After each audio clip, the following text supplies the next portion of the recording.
بسم اللہ الرحمن الرحیم۔ السلام علیکم ورحمۃ اللہ وبرکاتہ۔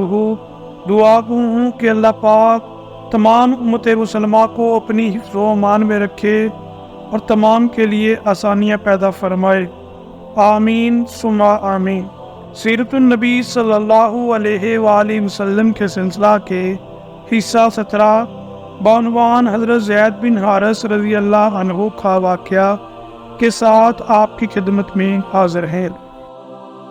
Please subscribe my channel and press bell icon for watching latest video. Thanks.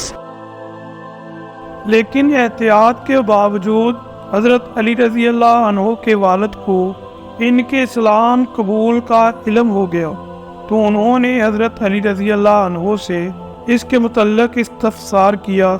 اپنے والد کا سوال سن کر حضرت علی رضی اللہ عنہ نے فرمایا، ابا جان، میں اللہ اور اس کے رسول صلی اللہ علیہ وآلہ وسلم پر ایمان لا چکا ہوں، اور جو کچھ اللہ کے رسول لے کر آئے ہیں اس کی تصدیق کر چکا ہوں، لہٰذا ان کے دین میں داخل ہو گیا ہوں اور ان کی پیروی اختیار کر چکا ہوں۔ یہ سن کر ابو طالب نے کہا، یہاں تک ان کی بات ہے، یعنی محمد صلی اللہ علیہ وآلہ وسلم کی، تو وہ تمہیں بلائی کے سوا کسی دوسرے راستے پر نہیں لگائے، لہذا ان کا ساتھ نہ چھوڑوں۔ عفیف کندی رضی اللہ عنہ ایک تاجر تھے۔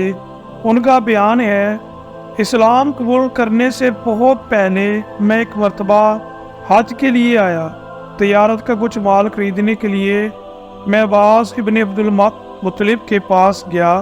وہ میرے دوست تھے اور یمن سے اکثر عطر خرید کر لاتے تھے، پھر حج کے موسم میں مکہ میں فروخت کرتے تھے۔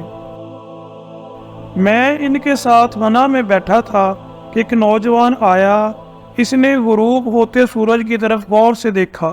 جب اس نے دیکھ لیا کہ سورج غروب ہو چکا تو اس نے بہت اہتمام سے وضو کیا، پھر نماز پڑھنے لگا، یعنی کعبہ کی طرف منہ کر کے۔ پھر ایک لڑکا آیا جو بالغ ہونے کے قریب تھا، اس نے وضو کیا اور اس نوجوان کے برابر کھڑے ہو کر نماز پڑھنے لگا۔ پھر ایک عورت خیمے سے نکلی اور ان کے پیچھے نماز کی نیت باندھ کر کھڑی ہو گئی۔ اس کے بعد ان نوجوان نے رکوع کیا تو اس لڑکے اور عورت نے بھی رکوع کیا۔ نوجوان سجدے میں گیا تو وہ دونوں بھی سجدے میں چلے گئے۔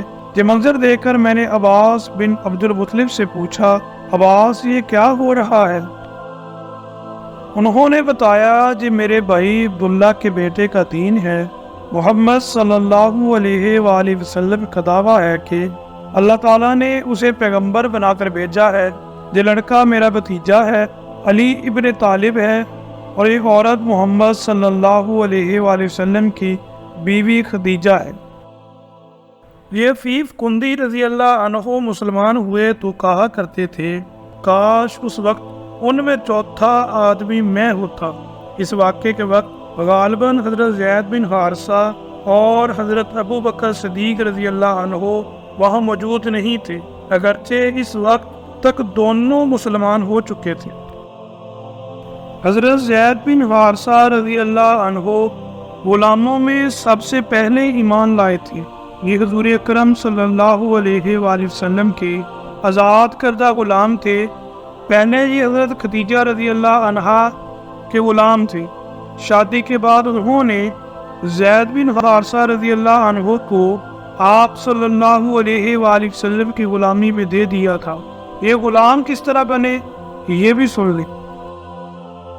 جاہلیت کے زمانے میں ان کی والدہ انہیں لیے اپنے ماں باپ کے ہاں جا رہی تھی کہ قافلے کو لوٹ لیا گیا۔ ڈاکو ان کے بیٹے حضرت زید بن حارثہ رضی اللہ عنہ کو بھی لے گئے، پھر انہیں عکاظ کے میلے میں بیچنے کے لیے لایا گیا۔ ادھر سیدہ خدیجہ رضی اللہ عنہا نے حکیم بن حزام رضی اللہ عنہ کو میلے میں بیچا۔ وہ ایک غلام خریدنا چاہتی تھی۔ آپ حکیم بن حزام رضی اللہ عنہ کی پھوپھی تھی۔ حکیم بن حزام رضی اللہ عنہ میلے میں آئے تو وہاں انہوں نے زید بن حارثہ رضی اللہ عنہ کو بکتے دیکھا۔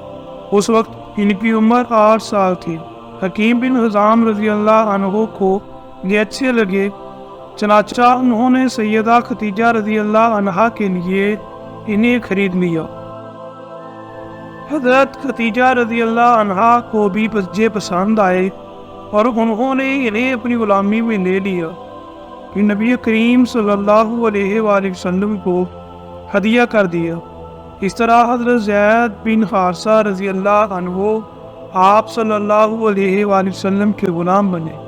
پھر جب آپ نے اسلام کی دعوت دی تو فوراً آپ صلی اللہ علیہ وآلہ وسلم پر ایمان لے آئے۔ بعد میں حضور صلی اللہ علیہ وآلہ وسلم نے انہیں آزاد کر دیا تھا، مگر یہ عمر بھر حضور صلی اللہ علیہ وآلہ وسلم کی خدمت میں رہے۔ ان کے والد ایک مدت سے ان کی تلاش میں تھے۔ کسی نے انہیں بتایا کہ زید مکہ میں دیکھے گئے ہیں۔ ان کے والد اور چچا انہیں لینے فوراً مکہ معظمہ کی طرف چل پڑے۔ مکہ پہنچ کر یہ آپ صلی اللہ علیہ وآلہ وسلم کی خدمت میں حاضر ہوئے اور آپ کو بتایا کہ زید ان کے بیٹے ہیں۔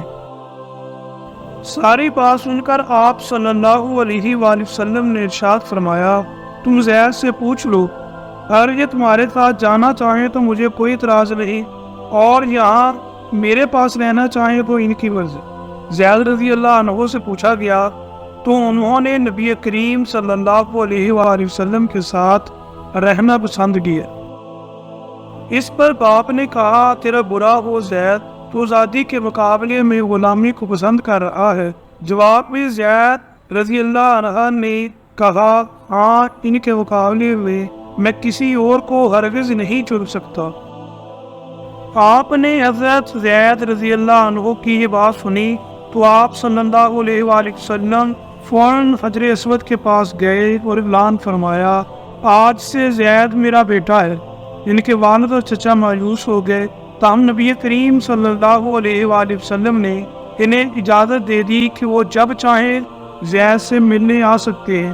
چنانچہ وہ ملنے کے لیے آتے رہے۔ تو یہ تھے حضرت زید بن حارثہ رضی اللہ عنہ، جو غلاموں میں سب سے پہلے ایمان لائے۔ حضرت زید واحد صحابی ہیں جن کا قرآن کریم میں نام لے کر ذکر کیا گیا ہے۔